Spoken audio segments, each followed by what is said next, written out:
Hello viewers, welcome to this video on Git and GitHub where we are learning about version controlling. So in previous video of this series we have seen that how we can create repositories on GitHub, and this is a repository that we have created in previous video. So in previous video of this series from continuing there, in today's video we will create local repository on our machine and also we'll explore some commands. So basically let's get started without wasting much time.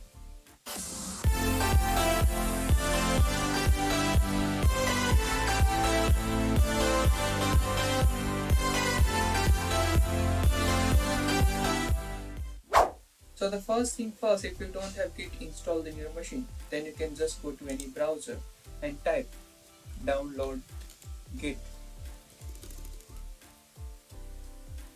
Download Git. And from download section according to your machine, you can download the Git. It's basically the installation is very simple, and I don't think so that you need any help in that. And once installed, let's say you have installed the Git in your machine. After that, you can see that now when you right click on the mouse, you can see two options added. One is Open Git Bash and another is Open Git GUI. See, it is recommended to use Git Bash rather than the GUI because you can have access to command line every time, but GUI may not be there every time. So it's good practice to start working with the command line, and the more you use it, the more you get familiar with it. And now before I'll tell you the steps that you need to be aware about some keywords like branches, commits and staging area. So let me just open browser and type what are branches. So basically, typically branches is a pointer to snapshot of your changes in code. Basically, developers use these branches to create separation between different versions of software code. So basically, that is it that you want to be aware about the branches. Just letting you know. Also, I will explore about more on the branches in the demo. And let me just search about commits. Commits in Git. So commits in Git are like checkpoints in software code. You can make a checkpoint and you can see a checkpoint that has been created in the past, or you can roll back to one if you want to. So now let's say just search staging area in Git. So before commenting your code, you need to tell Git that these are the changes that you need to record, and for that you need to put your changes inside the staging area. So it's a place where your changes will be saved and which needs to be committed. So staging area is like a file, generally a container in your Git directory that stores information about what will be will go into your next commit. It's what you can say it about staging area. And now let us just close about these things, and let me just tell you about creating a local repository using the Git. So let's say let me just open this directory and let me just go inside projects and let me just create a folder which says test repo, and let me just come over here and let me open git bash here. So basically it gives you the command prompt just like this, right? You can basically do any type any command over here, but we are specifically opening it for the git commands only. So, and also one thing to be noted that you can also directly use command line to use git commands over here, but using git bash is very easy, and because there are certain color coded information that you can get easily help with it. So the first thing is to create a repository. The first command that you need to be aware of, which is git init. So let's say there are plenty of ways to create a Git repository, but this is one of them, which is to initialize first. So we'll explore about other ways also, but let's just first move on with this way. So git init command which initializes the empty git repository, and let's say you are inside this repository, or you can say you are inside this directory e projects and then test repo. Then git init command will initialize empty git repository in the current directory that you are in. And after you initialize the git repository, you can see the branch name inside brackets in blue text, and the current branch that we are in, which is main branch. When you initialize the git repository, git basically make one file which is hidden, which is .git. And let me just hide this file again. So basically that file will say the git that you need to track changes inside this repository. So without that file, git will not track the changes inside this repository, and you may not be able to do the version controlling.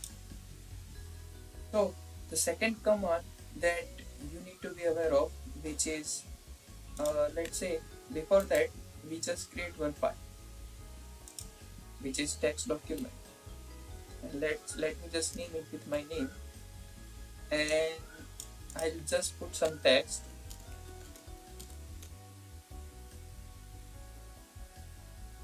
Yeah, that's it. And the second command that you need to be aware of, which is git status. So git status command will let you know about everything that is currently inside your repository. So git status command will tell you that how many changes that has been tracked by the git. So is there some untracked files? So are there some deleted files? Are there some files which has been renamed? So everything that has been tracked by the git, you can see if you enter git status command. So it is saying that untracked files, which is init.txt, and nothing added to the commit but untracked file present. And there are several suggestions that you may get while you enter the git status command. And now untracked files, I'll let you know about untracked files. And untracked files are the files that has been not in the previous commit, and there are those files are new. And you can see it is being shown inside red in red color. And now another command that you need to be aware of, which is git add. So the git add command will add the file inside the staging area. And remember, staging area is what you can say area where the changes will be stored, which is need to be committed. So before you enter git commit command, you must need to be add your files inside the staging area, and this command git add will help you to do so. And after git add, you can add file name which needs to be added inside the staging area. And if there are lots of files and you need to add all your files inside the staging area in one command, then you can enter git add and then period and a dot, which will add everything inside the staging area. And if we now enter the git status command, let's say what is the output. See, it shows no commit set and changes to be committed, which is this new file, and it is now showing inside the green text, which means that this file is added to the staging area and has not been committed yet. And you can see the suggestions that you can use git rm command to unstash the changes, and I will let you know about stashing and all that thing in upcoming videos. But let's just keep it here. And after let's say we have added the changes inside the staging area, we can commit. So in order to do a commit, we can add git commit command and it will commit. But what is the workflow that we need to follow is we need to attach what you can say one useful command with every commit that we make.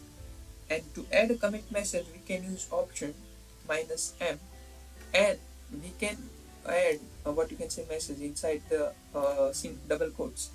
Let's say this is our first commit,